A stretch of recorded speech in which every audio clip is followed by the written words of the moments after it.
அஸ்ஸலாமு அலைக்கும் வரஹ்மத்துல்லாஹி வபரகாத்துஹு. தினமும் ஒரு துஆ.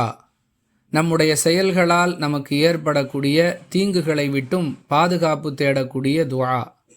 அன்பிற்குரிய அல்லாஹுவின் நல்லடியார்களே, நாம் செய்த சில செயல்களின் காரணமாக நமக்கு சில தீங்குகள் ஏற்படும். இது ஒரு வகை. பல நேரங்களில் நமக்கு எந்த வகையிலும் தொடர்பே இல்லாத காரணங்களால் ஏற்பட்ட தீங்குகளையும் நாம் அனுபவிக்க நேரிடும். இப்படிப்பட்ட இரு வகையான தீங்குகளை விட்டும் அல்லாஹ்விடம் பாதுகாப்பு தேடும் விதமாக ரசூலுல்லாஹி ஸல்லல்லாஹு அலைஹி வஸல்லம் அவர்களால் கற்றுக் கொடுக்கப்பட்ட இந்த பிரார்த்தனை அமைந்திருக்கிறது.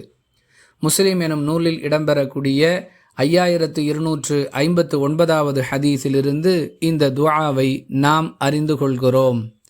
அல்லாஹும்ம இன்னி அஊது பிக மின் ஷர்ரி மா அமில்து ஒமின் ஷர்ரி மாலம் அமல். மீண்டும் ஒரு முறை துஆவை பார்ப்போம்.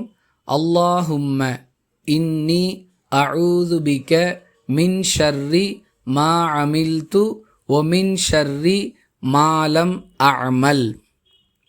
இறைவா, நான் செய்தவற்றின் தீங்கிலிருந்தும் நான் செய்யாதவற்றின் தீங்கிலிருந்தும் உன்னிடம் பாதுகாப்பு தேடுகிறேன். இது அந்த வாசகத்தின் பொருளாகும். துஆவுடைய வாசகத்தை மீண்டும் ஒரு முறை பார்ப்போம். அல்லாஹும்ம இன்னி அஊது பிக மின் ஷர்ரி மா அமில்து வமின் ஷர்ரி மாலம் அமல். வாஹிரு தஅவானா அனில் ஹம்துலில்லாஹி ரப்பில் ஆலமீன். அஸ்ஸலாமு அலைக்கும் வரஹ்மத்துல்லாஹி வபரகாத்துஹு.